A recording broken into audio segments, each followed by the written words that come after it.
All right, next up, we're gonna learn how to use our Bunsen burner, which is this guy over here. We need 2 parts from a flame. We need the fuel or the reductant, which is the gas that's gonna come through here. And then it mixes with the air, the oxygen, the oxidant that comes in through here. And then out here should come a nice blue flame. So the first thing that we wanna do is we wanna make sure that the air is completely off and that the gas is completely off, right? Both of these are completely off. The gas is going to come out of here, out of this nozzle. This position is off. If you go the whole other way, this position is also off. Only when it's straight ahead is the gas on. So we'll connect it through there. And this part of the apparatus right over here, this nozzle, you can think of this as just an on-on switch, on-off switch. So it's either off, on, or off, right? No kind of halfway in between. That's not how you control the amount of gas flowing through. The way you control the amount of gas flowing through is this guy down here. So we'll turn it onto the on position, but we still have this completely off, so there's no gas flowing through at all.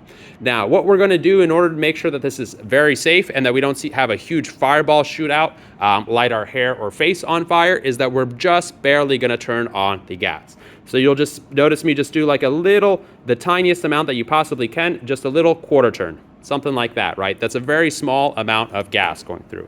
And then we'll go ahead and try to light it. And then you see what we have here is a very tiny flame. Now this flame is incomplete combustion. So we see that the flame is yellow. This indicates that while we're burning our gas, we're creating some bigger compounds that aren't fully burning, right? It's not complete combustion. We'll see if we can see this for a little bit, but if you put like a little beaker over top of it,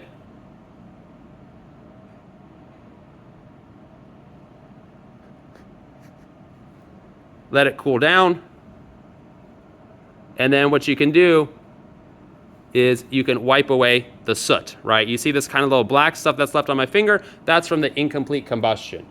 So that's not what we want. We want complete combustion. We want a nice, really hot flame. So what do we need? We need more oxidant, we need more fuel or more oxygen. So what we're gonna do is just gonna start untwisting this, and you can't really give it too much oxygen, so you kind of just keep going and going and going